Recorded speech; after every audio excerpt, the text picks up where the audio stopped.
बच्चों बहुत स्वागत है आपका कक्षा 11वीं के सभी छात्रों का। बच्चों हम स्टार्ट कर रहे हैं हमारा अध्याय नंबर 2, ठीक है, परमाणु संरचना।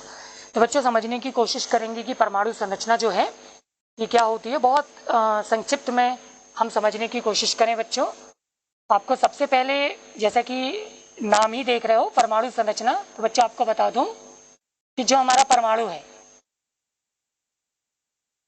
हम साथ में बच्चों यहाँ पे अणु की बात भी करेंगे और हम बच्चों यहाँ पर आयन की बात भी करेंगे। तो बच्चों समझना है आपको सबसे पहले कि परमाणु, अणु और आयन, ठीक है, हम यहाँ पर सबसे पहले इनके आकार की बात कर रहे हैं। तो बच्चों आप याद रखिए ये आकार में कैसे होते हैं, ये आकार में होते हैं गोलाकार। ये सभी आकार में गोलाकार होते हैं, इनकी आकृति गोल होती है। ठीक, अगर ये गोलाकार आकृति के होते हैं तो ये हमको किस तरह के दिखाई देंगे। तो बच्चों सपोज अगर मैं इस तरह से एक आकृति आपके सामने रखूं, ठीक है, ये एक आकृति मैंने रखा, ठीक, ये एक सबसे पहला सर्कल मैंने बनाया, ये एक गोला है, इसके चारों तरफ इस तरह से आपको कुछ वृत्ति अलग अलग, है ना, आपको जो सर्कल्स हैं गोले के रूप में वो आपको प्रतीत होंगे। तो मैं अलग अलग कलर इस्तेमाल कर रहा हूं ताकि आपको समझा सकूं अपनी बात को। इस तरह से ये अलग अलग पैटर्न हमको दिखाई देंगे, इस तरह से, ठीक है।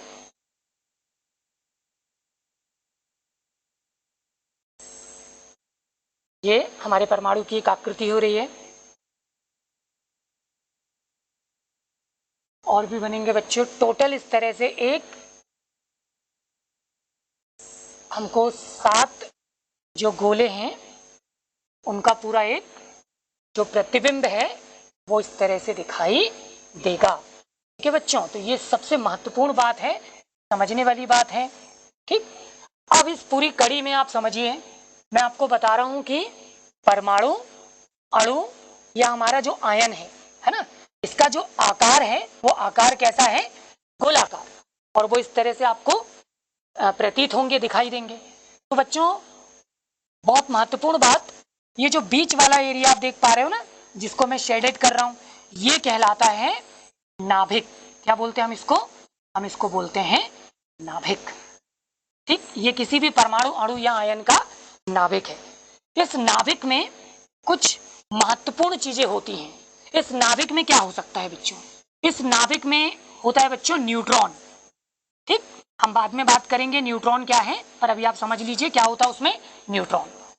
दूसरी महत्वपूर्ण चीज उसमें होती है बच्चों वो है प्रोटॉन, ठीक, दूसरी महत्वपूर्ण चीज है प्रोटॉन। और इसके अलावा, ठीक है, प्रोटॉन के अलावा तीसरी महत्वपूर्ण हम उसको कहते हैं सूक्ष्म कण। क्या मौजूद है बच्चों यहाँ पर, सूक्ष्म कण, जो कि एक प्रकार की ऊर्जा है, ठीक।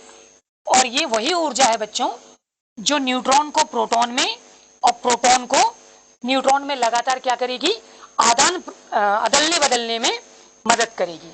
और ये सारी चीजें कहां पर मौजूद होंगी, नाभिक में मौजूद होंगी, ठीक है। तो आपको ये समझ में आ गया कि ये नाभिक का भाग है।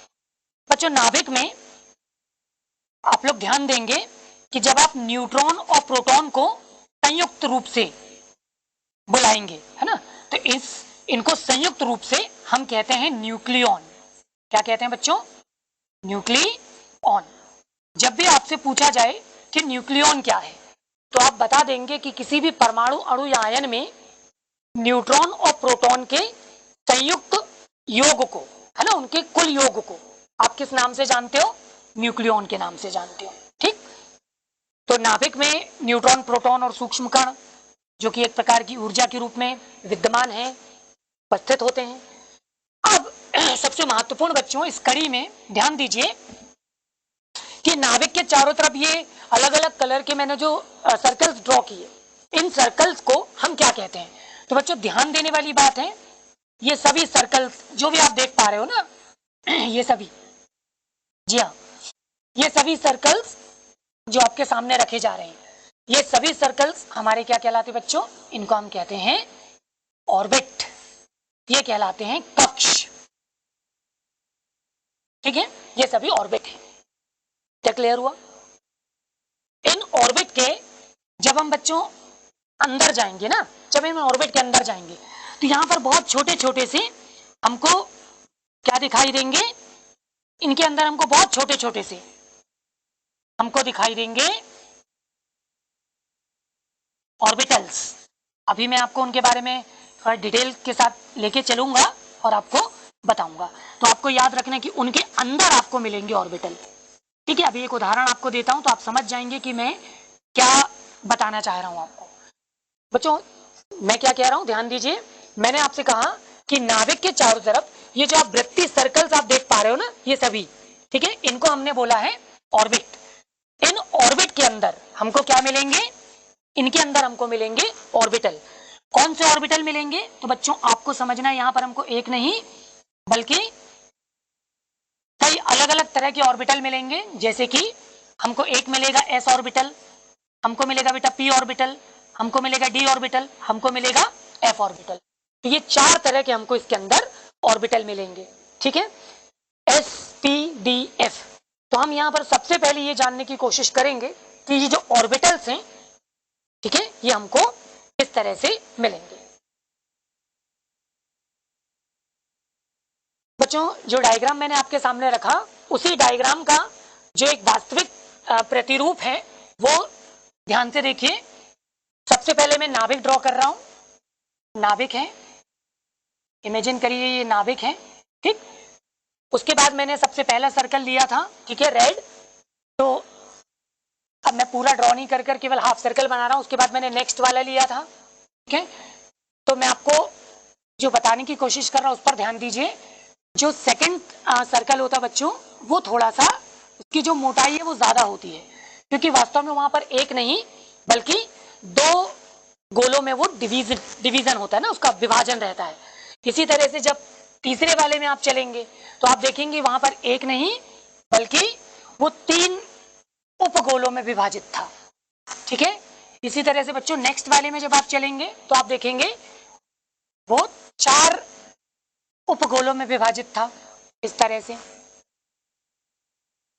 फिर उसके बाद वाला जो था बच्चों वो पुनः 4 में विभाजित था, ठीक है। अलग अलग कलर के पैटर्न से आप इस चीज को समझ पाएंगे। फिर उसके बाद वाला जो था बच्चों वो पुनः 3 में विभाजित हुआ, ये कलर चेंज नहीं हो पाया, ठीक है। उसके बाद वाला जो है बच्चों वो 2 में विभाजित हुआ। इस तरह से आप देख पा रहे हो, ये हमारा फर्स्ट ऑर्बिट था, ये second orbit, third orbit, fourth orbit, ये फिफ्थ ऑर्बिट, सिक्स्थ ऑर्बिट और 7 ऑर्बिट। तो बच्चों नाभिक के चारों तरफ कुल हमारे पास ये 7 ऑर्बिट होते हैं, ठीक। इन 7 ऑर्बिट में बच्चों बहुत महत्वपूर्ण और इंपॉर्टेंट बात, जो पहला वाला ऑर्बिट आप देख रहे हो, इस ऑर्बिट को हम कहते हैं शार्प, ठीक है, इसको हम कहते हैं शार्प। और शार्प का हम पहला लेटर इस्तेमाल करते हैं एस, ठीक है। तो हम इसको बोलेंगे एस ऑर्बिटल। तो आपको आज ये भी पता चल गया कि एस का जो पूरा नाम है वो क्या है, शार्प। इसी तरह से बच्चों जब हम सेकेंड ऑर्बिट पर आएंगे तो सेकेंड ऑर्बिट में 2 स्फीयर आपको दिख रहे हैं, 2 गोले दिख रहे हैं। तो जो पहला वाला उसको तो हम वापस शार्प ही बोलेंगे, लेकिन जो दूसरा वाला है उसको हम बोलते हैं प्रिंसिपल, ठीक है। ये बच्चों हमारा कहलाता है प्रिंसिपल, और प्रिंसिपल का हम पहला लेटर यूज करते हैं क्या, पी, और इस तरह से हमको दूसरा ऑर्बिटल मिलता है पी। सिमिलर बच्चों जब हम इस कैटेगरी में आगे बढ़ते हैं तो हम देखते हैं जहां पर हमको 3 ऑर्बिटल मिलते हैं। तो फर्स्ट वाला एसिटीज शार्प, दूसरा वाला प्रिंसिपल, लेकिन जो तीसरा वाला है उसको हम बोलते हैं डिफ्यूज्ड, ठीक। ये हमको डिफ्यूज्ड के नाम से मिलता है और इसका लेटर है डी, और इस तरह से हमको डी ऑर्बिटल मिल जाता है। बच्चों नेक्स्ट जब हम चलते हैं अपनी टॉपिक में आगे, तो पहला वाला शार्प, दूसरा वाला प्रिंसिपल, तीसरा वाला डिफ्यूज, और जो चौथा वाला है उस फोर्थ वाले को हम कहते हैं फंडामेंटल, ठीक है। क्या बोलते हैं बच्चों इसको, फंडामेंटल, मेंटल, ये फंडामेंटल के नाम से जाना जाता है, ठीक है। और फंडामेंटल का पहला लेटर क्या होता है, एफ। इस तरह से हमको एफ ऑर्बिटल भी मिल जाता है। तो आपको ये भी पता चल गया कि नाभिक के चारों तरफ जो 4 आपको ऑर्बिटल मिलेंगे वो कौन से होंगे, तो एस, पी, डी और एफ, ये 4 ऑर्बिटल हमको देखने को मिलेंगे। बच्चों ये बहुत ही महत्वपूर्ण है इस टॉपिक को स्टार्ट करने के लिए, इसलिए आपको ये थोड़ा सा संक्षिप्त में मैंने बताया हुआ है, आपको इसको बहुत अच्छे से याद रखना है।